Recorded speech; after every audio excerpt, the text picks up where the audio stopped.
오늘 주시는 하나님 말씀은 요한복음 3장 16절입니다. 하나님이 세상을 이처럼 사랑하사 독생자를 주셨으니 이는 그를 믿는 자마다 멸망하지 않고 영생을 얻게 하려 하심이라. 아멘. 오늘 세례식을 거행을 했는데요. 저는 이렇게 예수님을 믿기 시작한 분들을 보면 참 마음이 흐뭇하고 기뻐요. 왜냐하면 이분들이 구원을 향하여 발걸음을 뗐기 때문에 그렇습니다. 물론 세례를 받는다고 해서 이것이 꼭 구원의 확증은 아니죠. 어떤 면에서는 아직 인격적으로 하나님을 못 만나신 분들이 꽤 계실 거예요. 그러나 그럼에도 불구하고 이제 하나님을 믿으려고 마음을 결단하고 또 공개적인 세례도 받고 이렇게 구원을 향하여 나아가는 이것은 정말 하나님이 기뻐하는 일입니다. 왜냐하면 이것이 하나님의 마음이거든요. 몇 주 전에 터키에 가서 우리 선교사님이 양육한 한 형제 세례를 베풀었습니다. 워낙 터키가 복음화가 안 되는 나라 가운데 하나인데 궁금했습니다. 도대체 어떠한 사람이며 세례를 받는다고 하는 그 마음은 진심일까? 근데 보니까 이제 20살 청년이었는데 선교사님과 만나면서 이제 말씀 양육을 했고 그리고 고민 끝에 세례를 이제 받기로 결심을 하고 이제 몇 주 전에 세례를 받으신 거예요. 근데 그날 아침에 형제님이 선교사님에게 이렇게 SNS를 보내신 것을 알려주시는데 형제가 그랬대요. 너무 오늘 흥분되고 너무 기대된다고. 그래서 그날 하루 종일 이상한 어떠한 기쁨과 기대감과 감격에 이 형제가 들뜬 마음이었다고 이야기를 하더라고요. 이제 시간이 돼요. 이제 세례식이 진행이 됐는데 저희 교회에서 두 가정 부부가 여기 함께 축복해 주기 위하여 정말 고비용을 드려서 왔습니다. 그리고 그 형제의 누나도 크리스찬인데 그 자리에 참여했고 또 그 교회에 그 몇몇 교인들이 함께 참여를 했는데요. 참 신기한 게 무슨 뭐 이렇게 악기나 이런 어떤 외적인 환경은 상당히 열악하거든요. 뭐 선교 현지 상황이니까. 그런데 정말 형제만이 아니라 그 안에 있는 모든 사람들 안에 기쁨이 그렇게 충만했습니다. 형제도 막 행복해서 어쩔 줄 몰라 하고 그 누나도 좀 시니컬한 누나라고 하는데 그 누나도 막 입에 미소가 귀에 걸리고 저도 너무 기쁘고 우리 함께한 교인도 처음 보는 형제지만 그렇게 행복해 하더라고요. 여러분 이게 무슨 현상인지 아세요? 하나님이 한 영혼이 주 앞에 돌아오는 이 모습을 기뻐하신다고 하는 그게 증거예요. 하나님의 은혜가 함께하니까 처음 본 사람이지만 그렇게 기쁜 마음이 주어지는 것이죠. 여러분 이 세상에서 가장 위대한 일은 한 영혼이 구원받는 일입니다. 제가 30대 초에 개척교회를 할 때 거기에 이제 교회에 나오는 아직 불신자 교인이 있었어요. 저는 교회 다닌다고 다 구원이라고 생각하지 않잖아요. 이 자매님에게 제가 물어봤습니다. 하나님 만나셨어요? 그랬더니 아직 저는 믿음이 없습니다. 그냥 한번 알아보려고 교회를 다니고 있는 중입니다. 그래서 제가 이렇게 이야기했습니다. 신앙은 하나님을 만나는 것입니다. 하나님은 정말 살아계시고 진짜 신앙생활은 그분을 만나는 일이라고. 이제 자매님이 잘 따라오시면 자매님은 인생 최대의 사건이 벌어질 것이라고. 그것은 하나님 만나는 사건이라고. 그때는 자매님이 정말 기대하는 얼굴빛으로 저도 그렇게 됐으면 좋겠어요 그러시더라고요. 마음의 준비가 되어 있었기 때문에 함께 성경 공부도 했고 또 함께 기도도 했습니다. 제가 여쭤봤어요. 하나님 만나신 것 같아요? 아직 모르겠다고. 그러던 6개월이 지난 어느 날 말씀을 전하고 찬양하고 기도하는데 그 자매님에게 성령이 임하셨습니다. 여러분, 성령이 임하시면 이 현상이 나타나거든요. 갑자기 얼굴이 빨개지면서 내 영혼이 은총 입어 중한제진 벗고 보니 그 찬송가를 불렀는데 얼굴이 빨개지면서 막 흐느껴 우시는 거예요. 그렇게 이 자매님이 하나님을 만나 구원의 감격, 여러분 생각해 보세요. 그 하나님을 만나는 것보다 더 행복한 일이 어디 있겠습니까? 막 감격에 빠져서 믿지 않는 남편도 교회로 데려오고 동생도 데려오고 주변에 있는 막 지인들을 막 데려오기 시작하면서 교회 안에 이제 어떤 탄력이 붙기 시작을 했어요. 여러분, 인생에 있어서 가장 중대한 일은 영혼의 구원을 받는 일이에요. 많은 분들이 안타깝게 교회를 다니면서도 진정한 구원을 받지 못한 채, 진정한 구원을 모른 채 교회를 다니는 분들이 꽤 많습니다. 근데 구원은 뭐냐면 교회 왔다 갔다 하는 게 아니라 우리의 영이 살아계신 하나님을 만나는 거예요. 그 자매처럼. 그 살아계신 하나님을 만나면 정말 인생 최대의 사건이 벌어져요. 왜 이게 인생 최대의 사건이냐면 하나님은 창조주이시잖아요. 다시 말하면 그 자매의 근원자가 하나님이에요. 사람은 뿌리를 알아야 되거든요. 그래야 내가 어디서 와서 내 존재가 무엇이고 내 삶의 방향성이 무엇인지 알잖아요. 제가 예전에 그 어떤 TV 프로를 보면 아침마당이었나? 해외로 입양된 사람들이 나이를 다 먹고, 그러니까 한 20대, 30대, 심지어는 40대가 된 후에 부모님을 찾겠다고 이렇게 팻말에 어릴 때 찍었던 그 사진, 또 그 살았던 동네, 여러 인상착의 이런 것들을 들고 자신을 버린 부모를 찾겠다고 방송에 출연한 그 장면을 본 기억이 있어요. 여러분들 다 보셨을 거예요. 그분들은 이미 외국인이 되었습니다. 이미 어릴 때 갔기 때문에 언어도 잊어버리고 이미 외국인이에요. 그러나 나이가 들어가면서 자신을 버렸지만 그 부모님을 한번 보고 싶은 마음에 어떤 면에서는 창피할 수 있는데 그 부끄러움을 무릅쓰고 엄마를 찾습니다. 아빠를 찾습니다. 참 그 모습을 보면서 사람이 뿌리를 찾고 싶은 이러한 열망은 참 이게 무엇으로 막을 수 없는 것이구나. 그러나 여러분, 진정한 인생의 뿌리는 어떤 분은 기분 나쁘게 들으실지 모르지만 육신의 부모님이 진정한 뿌리는 아니에요. 우리의 인생의 진정한 뿌리는 우리를 창조하신 하나님이십니다. 그래서 그 하나님을 만날 때 비로소 문제가 풀려요. 내가 어디서 왔는지, 여러분 부모님 살아계신다고 해서 내가 어디서 왔는지 근원적인 답을 못 찾아요. 왜요? 부모님도 또 그 위에 또 부모님이 계신 거니까. 하나님을 만날 때 내가 어디서 왔는지, 나라는 존재가 누구인지, 내가 어떻게 살아야 하는지, 내가 어디로 갈 것인지, 내 지금의 삶과 이전에 태어나기 전의 상황과 죽음 이후의 그 영원한 세계에 대하여 알 수 있는 길은 철학도 아니고 종교도 아니고 윤리도 아니고 족보도 아니고 우리를 창조하신 하나님을 만날 때 풀어지는 거예요. 그러니까 이것은 정말 대단한 사건이지요. 왜요? 그러면 인생에 이제 의미가 발견이 되는 거예요. 여러분, 사람이 먹고 살 게 있다고 해서 행복한 것은 아니거든요. 사람의 행복은 실은 의미를 발견할 때입니다. 그런데 의미는 진화론에서는 의미를 발견할 수가 없습니다. 어떻게 무생물에서 생물이 되고 생물이 진화해서 인간이 된 이 유물론, 모든 것은 물질에 불과하지 않다.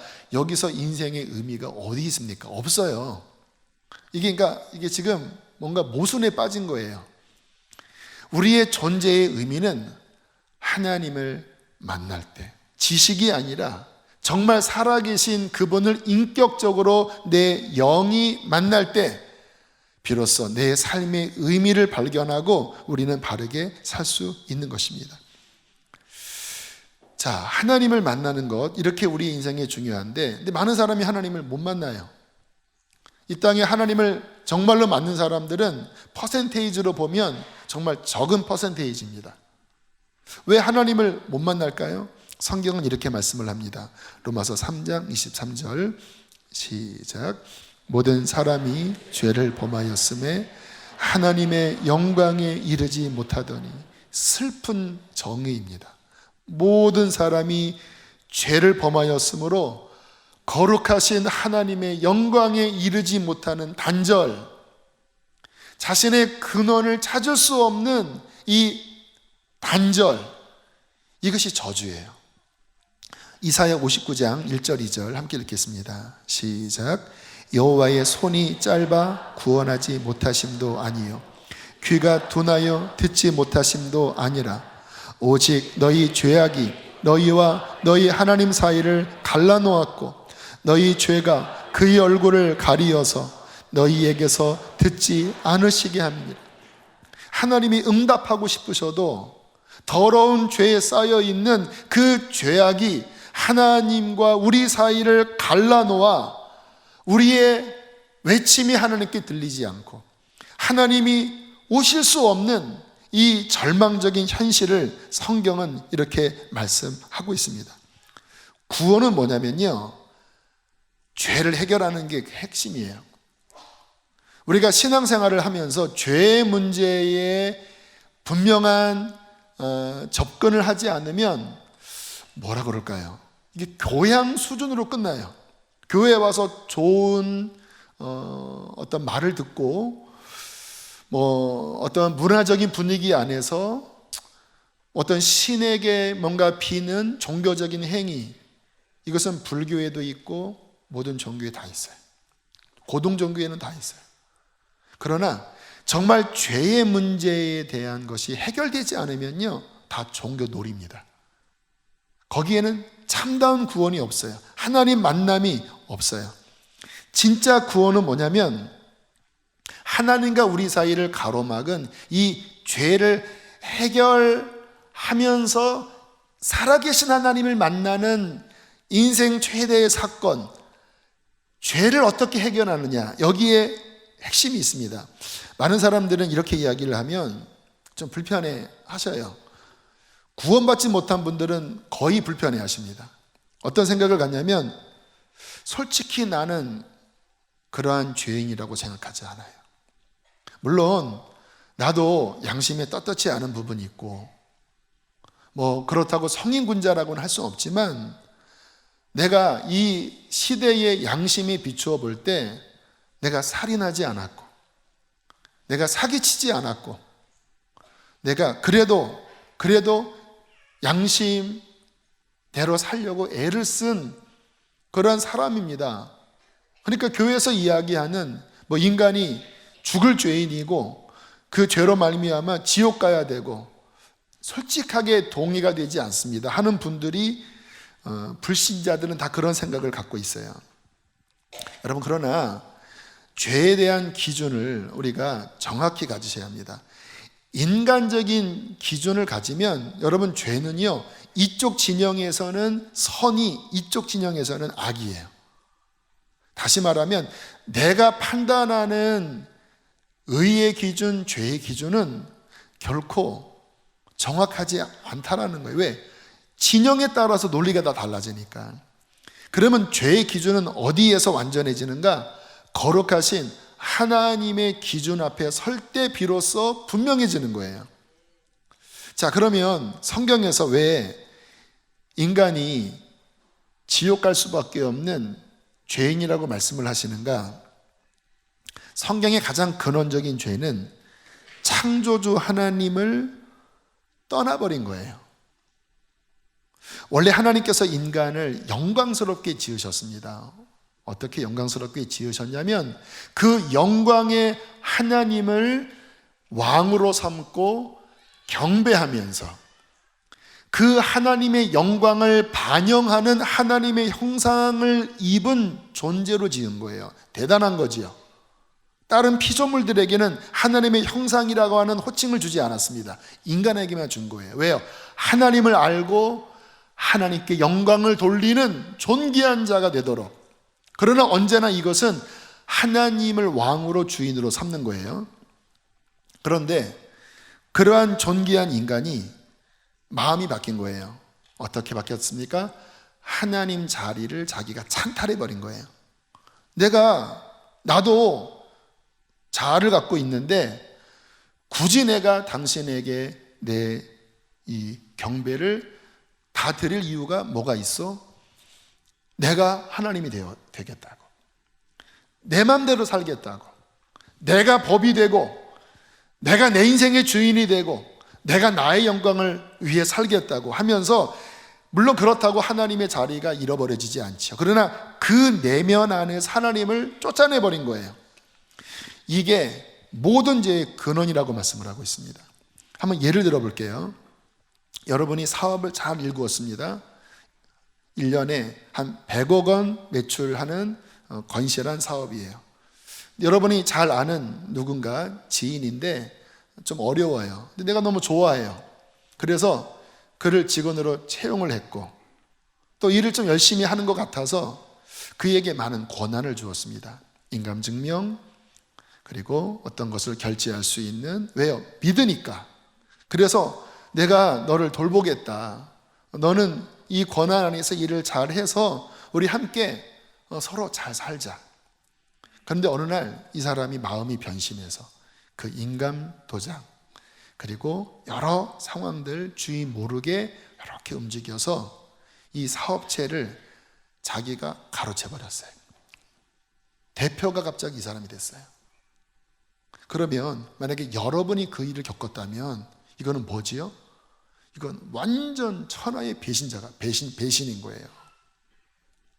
여러분, 그 일을 겪을 때 여러분 얼마나 당혹스럽겠습니까? 그 사람을 향하여 얼마나 마음의 분노가 치밀어 오르겠습니까? 할 수 있다면 모든 법적 조치를 다 해서 다시 원래의 자리로 차지하고 감옥 보내고 싶은 마음이 들지 않을까요? 여러분, 왜 여러분이 그런 일을 겪을 때는 그게 옳다고 인정하면서 하나님과 우리 사이에 우리가 그러한 반역을 했다고 생각하는 부분에 대해서는 왜 제대로 생각하지 못하죠?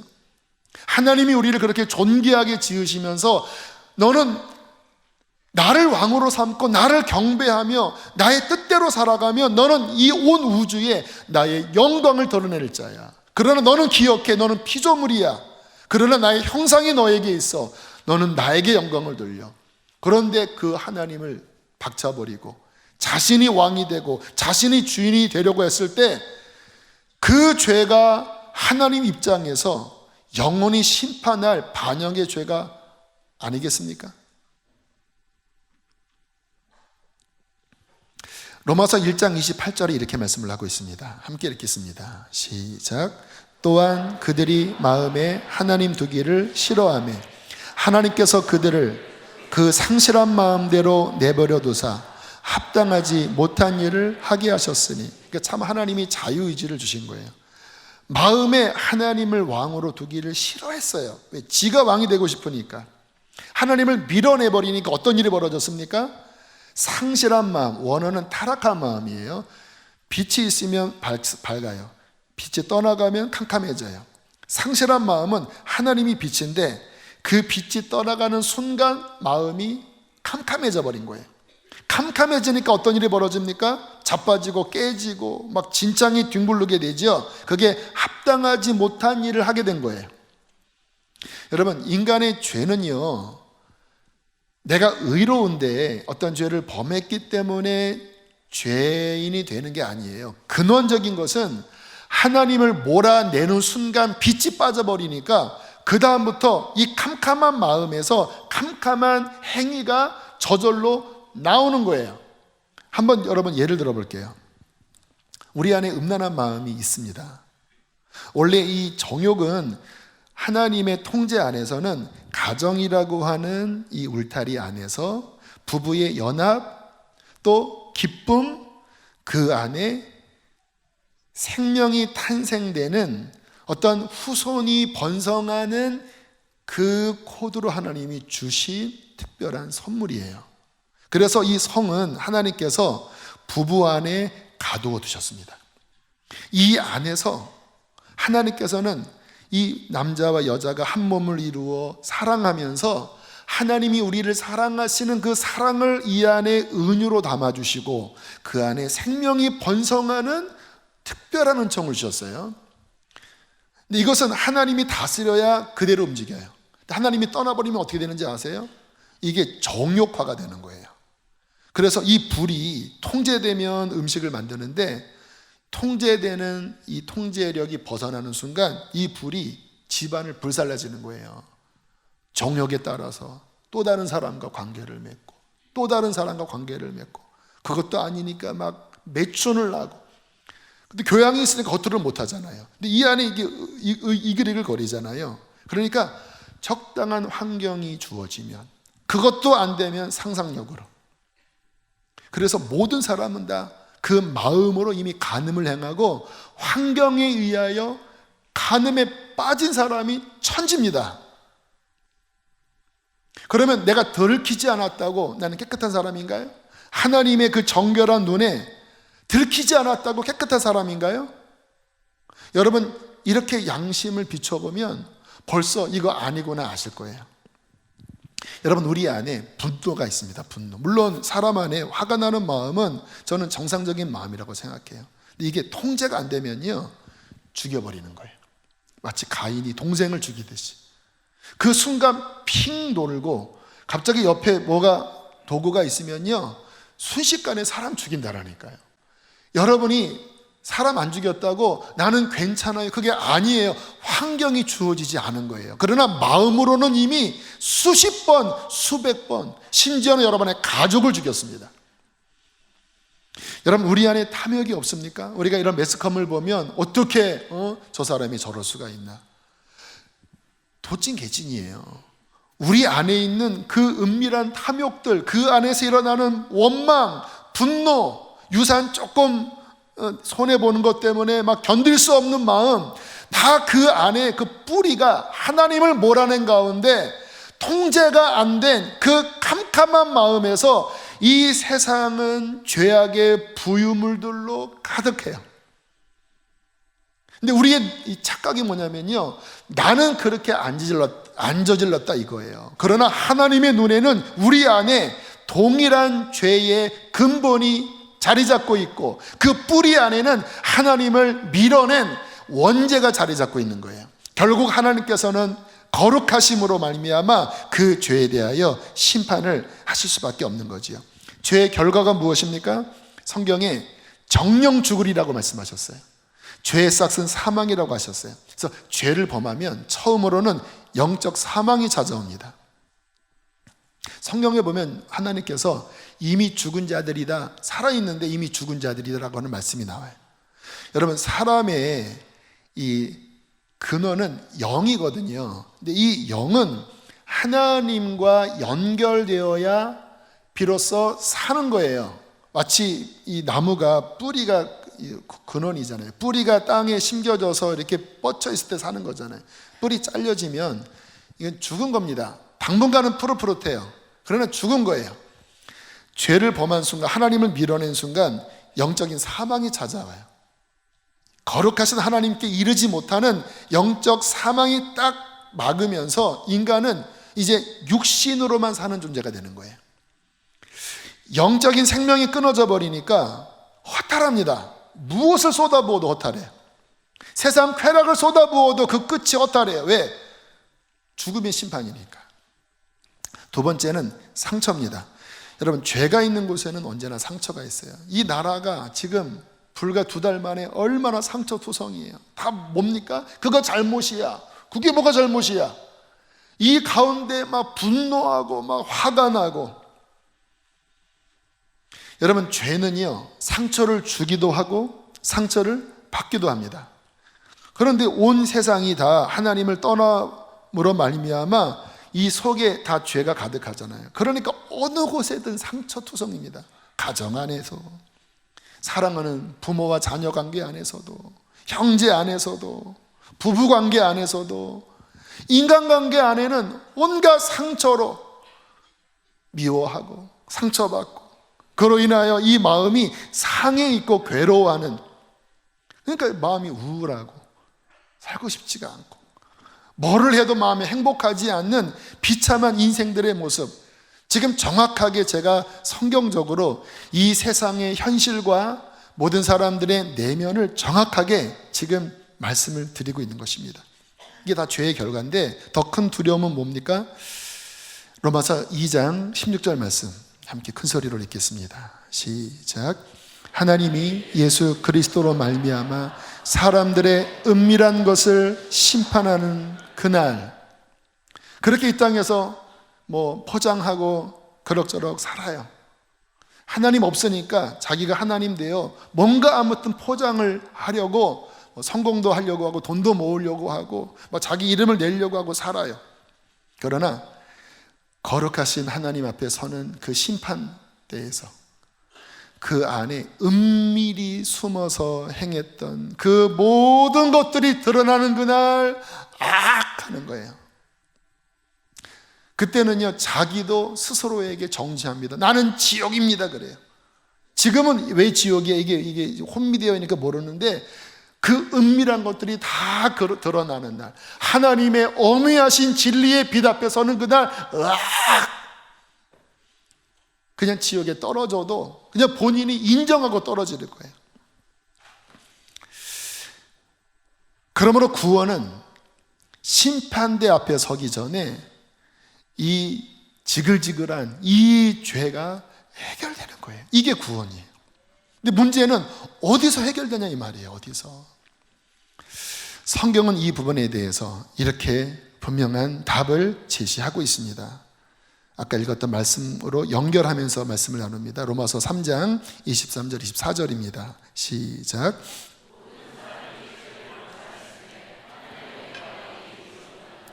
그리스도 예수 안에 있는 속량으로 말미암아 하나님의 은혜로 값없이 의롭다 하심을 얻은 자 되었느니라. 여러분, 성경은 답을 줘요. 문제 제기만 하지 않아요. 하나님의 영광에 이르지 못했지만 그리스도 예수 안에 있는 속량, 이 속량은 고대 상업 용어입니다. 가족이 빚을 많이 져서 그 당시에는 빚 많이 지면 이렇게 노예로 파는 일들이 많이 있었거든요. 노예로 팔려버렸어요. 다시 건져내려면 그 값을 지불해야 합니다. 만약에 5천만 원이면 어쨌든 5천만 원을 모아서 그 주인에게 가족이 가서 값을 지불하여 그 몸값을 치르는 게 속량입니다. 속량. 근데 여기서 뭐라고 말씀하냐면 그리스도 예수 안에 있는 속량, 하나님의 아들이 인간이 되어 값을 지불하기 위하여 하나님으로서 인간의 값을 지불하진 않아요. 인간이 인간의 값을 지불해야 돼요.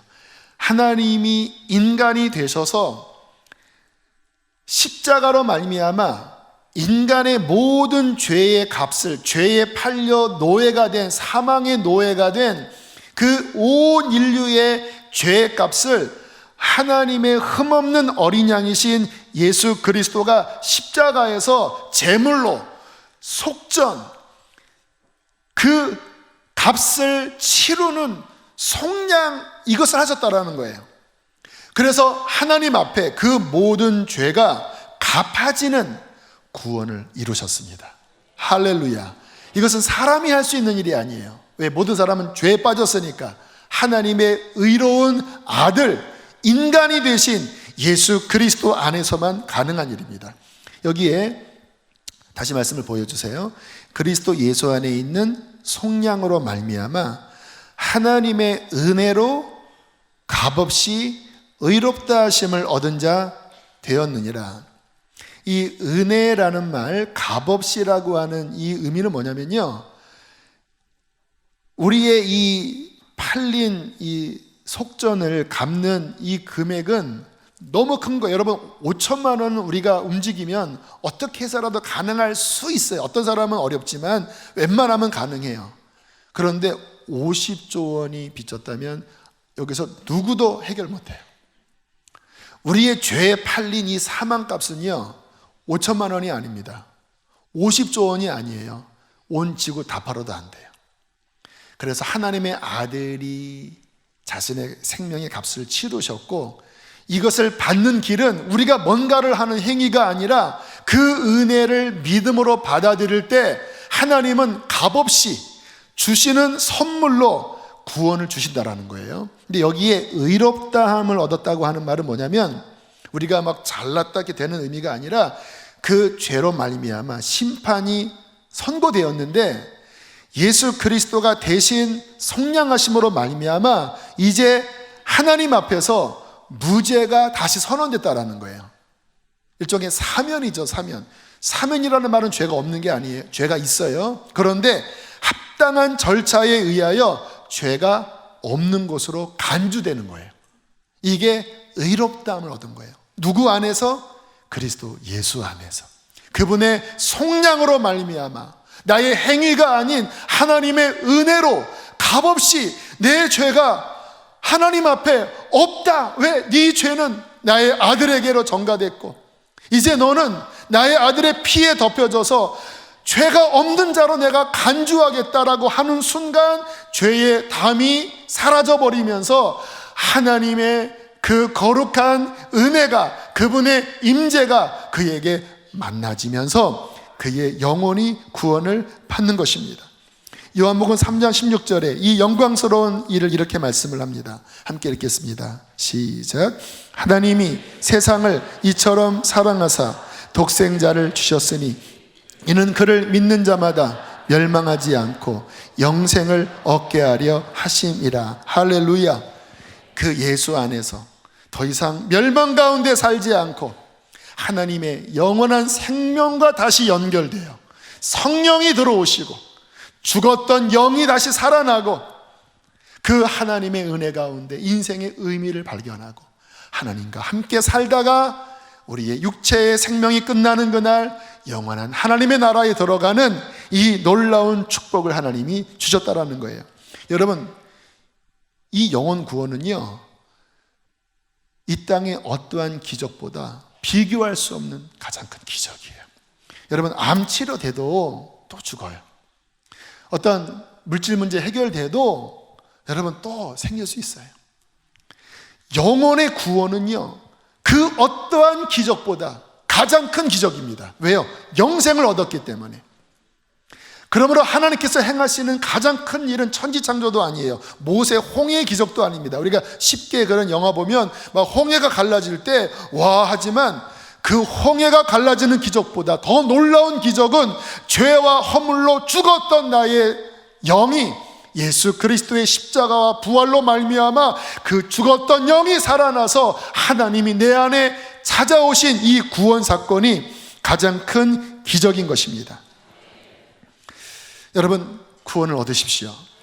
교회 다니지만 아직 이와 같은 말씀이 내 안에 실제가 안 된 분들은 솔직히 아직 구원에 이르지 못한 분들이에요. 여러분, 주님은요 온 마음으로 찾아야 만나 주십니다. 어제 복음 인카운터 했잖아요. 115명의 오늘 하루 수련회였는데 마지막 이제 10시에 이제 자발적인 간증하는 시간이 있었는데요. 참 그 구원의 그 아름다운 간증들이 그렇게 많았어요. 어떤 청년은 오랫동안 자신을 묶고 있었던 죄의 사슬이 오늘 풀어졌다고 하더라고요. 대학 들어가서 이 술문화에 본인이 정말 타락의 길을 걸으면서 헤어나고 싶어도 헤어나지 못해서 괴로웠는데 오늘 그것이 내 안에 끌어졌습니다. 여러분, 이 죄는요 우리의 영을 정말 쇠사슬처럼 결박하거든요. 그래서 부자유스럽게 만들어요. 근데 정말 주님 만나면 주의 피는 그 죄를 끌어주십니다. 그때 영혼의 자유가 임해요. 어떤 분은 이렇게 이야기하더라고요. 교회를 오래 다니면서 십자가를 설명할 수는 있었대요, 지금처럼. 그런데 내 마음에 나의 사건으로 믿겨지지를 않는 거예요. 여러분, 참 이게 미치고 환장할 노릇이에요. 머리로 아는데 마음은 떨어져 있는 거예요. 마음에서 내 사건이 되는 것은 내 힘으로 안 돼요. 성령께서 우리 안에 비춰주시는 어떤 계시적인 역사가 일어나지 않으면 안 믿겨져요. 그 본인이 오래 교회 다니면서도 나는 하나님께 버림받았나 보다 안 믿겨지니까, 설명은 하는데 안 믿겨지니까. 그런데 어제 십자가 앞에 나가는 그 순간 갑자기 마음에서 믿음이 오면서 그 십자가가 내 사건이 되면서 주체할 수 없는 눈물이 쏟아지고 오늘 주님 만났다고 그렇게 고백을 하더라고요.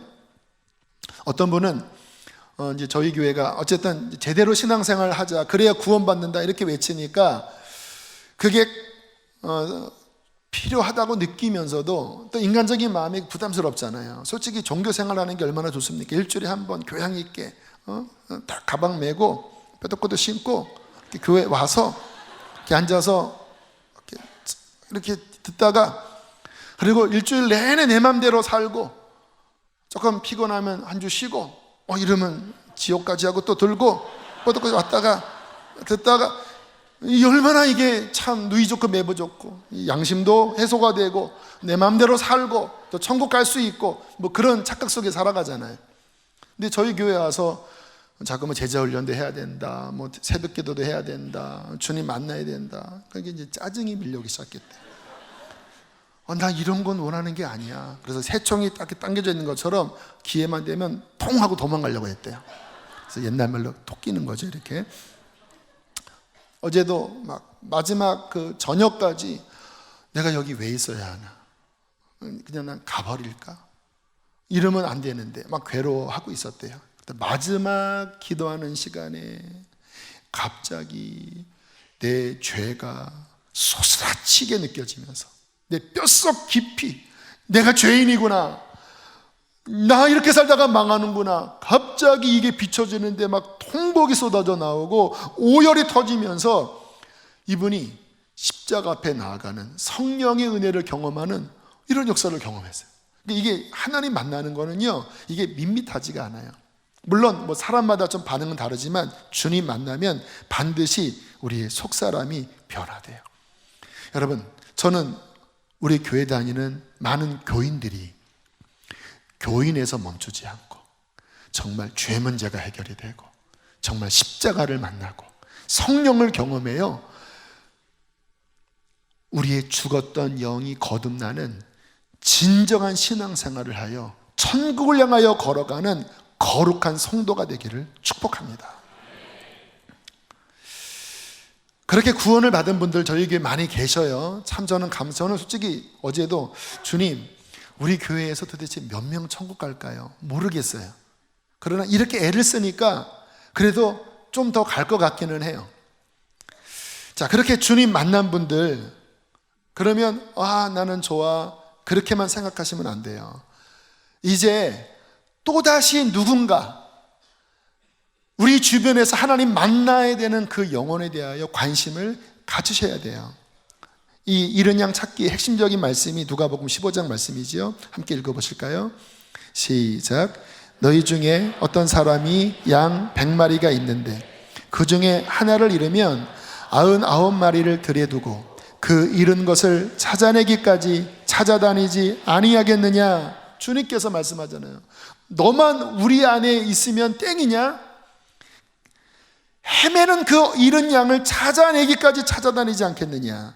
5절부터 보겠습니다. 시작. 또 찾아낸즉 즐거워 어깨에 메고 집에 와서 그 벗과 이웃을 불러 모으고 말하되 나와 함께 즐기자. 나의 잃은 양을 찾아내었노라 하리라. 내가 너희에게 이르노니 이와 같이 죄인 한 사람이 회개하면 하늘에서는 회개할 것 없는 의인 99으로 인하여 기뻐하는 것보다 더하리라. 이게 하나님 나라의 이게 잔치거든요. 그 잃은 한 어린 영혼이 돌아와 구원을 받으면 이미 구원받은 99명으로 인하여 기뻐하는 것보다 하나님은 더 기뻐하신다. 차별 대우하시나요? 이게 아버지의 마음이라는 거예요. 제가 어렸을 때 아직 주님 만나기 전에 제가 참 이건 진짜 잘했어 하는 사건이 하나 있어요. 중학교 1학년 때입니다. 친구와 함께 어느 야산을 지나가는데 그 풀숲에서 갑자기 후다닥 거리는 거예요. 근데 애가 막 울더라고요. 뭐해 하고 막 갔더니 한 남성이 아이를 놓고 막 도망가고 있었습니다. 그리고 아이는 막 울었어요. 봤더니 너무나 어린 아이였습니다. 한 3, 4살짜리 아이였어요. 너 집이 어디냐 해도 대답도 못하고 그냥 우는 뭐 그런 상황에, 비록 중학교 1학년 저도 학생이었지만 친구와 함께 걔를 업고 이제 찾으러 다녔어요. 한 30분을 걸었습니다. 얘 알아요? 모릅니다. 얘가 울어요. 길을 잃었어요. 얘 알아요? 막 다녔는데 한 30분쯤 걸었을 때 이 동네에 사람들이 모여서 웅성웅성대고 있었고, 한 초등학교 한 4, 5학년 되는 아이가 달려오더니 막 보더니 막 뛰어가더라고요. 찾았어요 그러더라고요. 그랬더니 얼마 후에 한 중년 여성이 정말 혼비백산한 얼굴, 딸을 잃은 상황이었거든. 혼비백산한 얼굴로 어떻게 됐냐고 하면서 막 떨더라고요. 뭐 저희에게 고맙다는 말을 할 경황도 없었습니다. 혹시 뭐 우리가 어떻게 했나 의심할 수도 있겠지요. 그러더니 막 우리가 얘기했죠. 이런 상황에 찾아다녔는데 참 잘 됐네요 하고 이렇게 다시 부모님에게 돌려주고 왔어요. 그때 제가 주님 믿지 않았을 때였지만 그때 생각하면 참 기특하다. 그 아기 업고 이렇게 걷는 그 뚝방을 걷고 있는 그 제 모습이 떠올라요. 하나님 안 믿었었지만 그때 하나님이 보셨다면 참 기특하게 생각했겠다. 만약에 그때 여차했으면 아이가 성폭행을 당했을 수도 있고, 이게 한참 떨어진 거리였기 때문에 여차하면 고아가 될 수도 있는 상황이었어요. 그런 상황들 많잖아요. 참 이 아이 찾아준 게 너무 고맙다. 얘는 이 은혜를 알까? 말씀 준비하는데 그 아련한 옛날 생각이 났어요. 여러분, 영적인 면으로 보면 실은 그게 우리의 모습이어야 합니다. 죄로 인하여 유린당하여 하나님을 잃고 상처 속에 우는 아이들이 너무 많아요. 하면서 본인이 뭐 때문에 힘든지 몰라요. 답이 있거든요. 그리스도 예수 안에 있는 속량으로 말미암아 값없이 은혜로 의롭다함을 얻는 구원의 문이 활짝 열렸고, 우리가 그 구원을 받았고, 이 구원의 복음이 우리 손 안에 있는 거예요. 우리가 찾아내면 물론 모든 사람을 구원할 수 없겠죠. 그러나 찾으려고 하면 성령의 기이한 작용으로 인하여 그러한 사람을 찾을 수 있고, 그런 애를 업고 너 하나님 만나야 돼, 너 오빠 만나야 돼. 저는 그때 어디가 길인지 몰랐어요. 어떻게 우연히 가다 보니까 그 길로 간 거예요. 하나님의 도움이셨다고 저는 믿는데, 우리는 길을 알잖아요. 성경을 알잖아요. 그 아이를 업고 하나님 앞에 나와서 말씀을 가르치고 함께 기도하고 정말 하나님을 만나게 하도록 섬긴다면, 그 영혼이 구원받는다면 이것처럼 놀라운 일이 어디 있겠습니까? 그 한 잃은 양이 돌아오면 하늘에서는 회개할 것 없는 의인 99으로 인하여 기뻐하는 것보다 더 하늘의 아버지께서 기뻐하실 것이다. 하나님이 기뻐하는 삶을 산다면 하나님이 우리의 삶을 얼마나 축복하시겠습니까? 아니, 그런 축복 안 받아도 괜찮아요.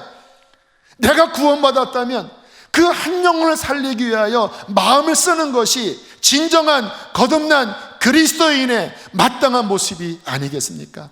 저는 우리가 다 그 하나님의 일에 참여하는 진짜 하나님의 성도 되시기를 축복합니다. 우리 교회가 그런 영혼들을 구원해내고 온 열방에 그 잃은 양을 찾아내기까지 찾아다니는 주님의 용사가 되기를 축복합니다. 우리 함께 이 시간 찬양하시겠습니다.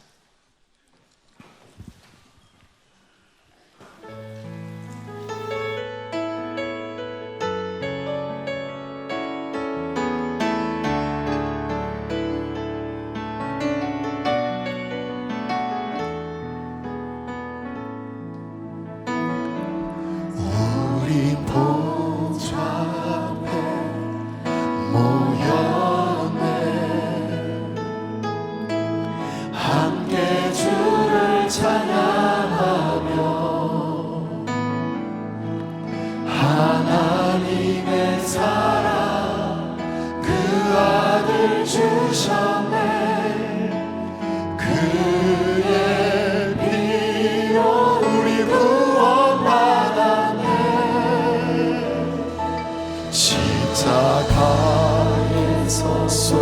하듯이 그 강같이 온 땅에 흘러 강같이 온 땅에 흘러 각 나라와 족속 백성 만원에서 구원받고 주 경배 드리네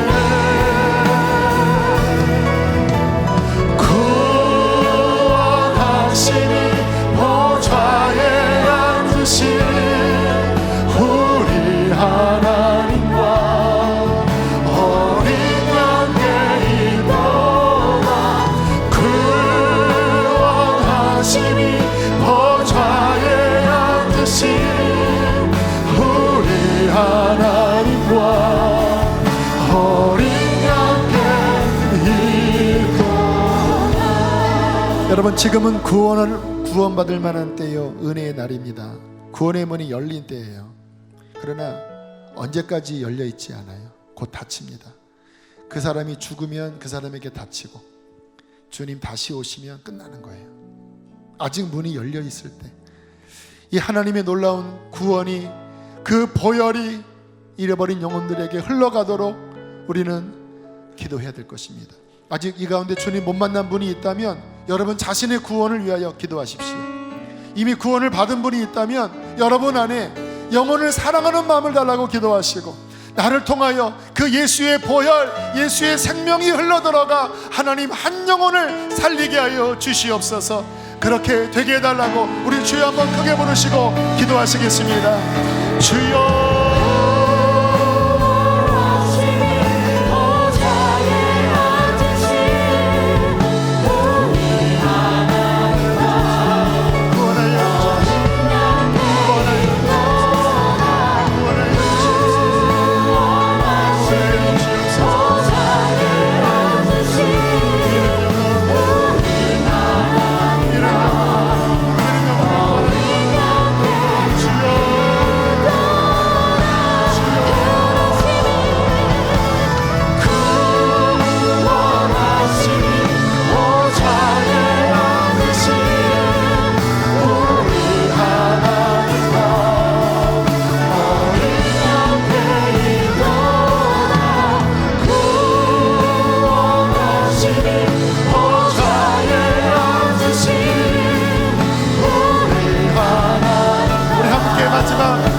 구원하심이 하나님께 있다고 고백합시다.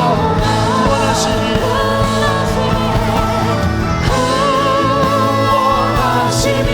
보좌에 앉으신 우리 하나님과 어린 양의 이도가 구원하심이 보좌에 앉으신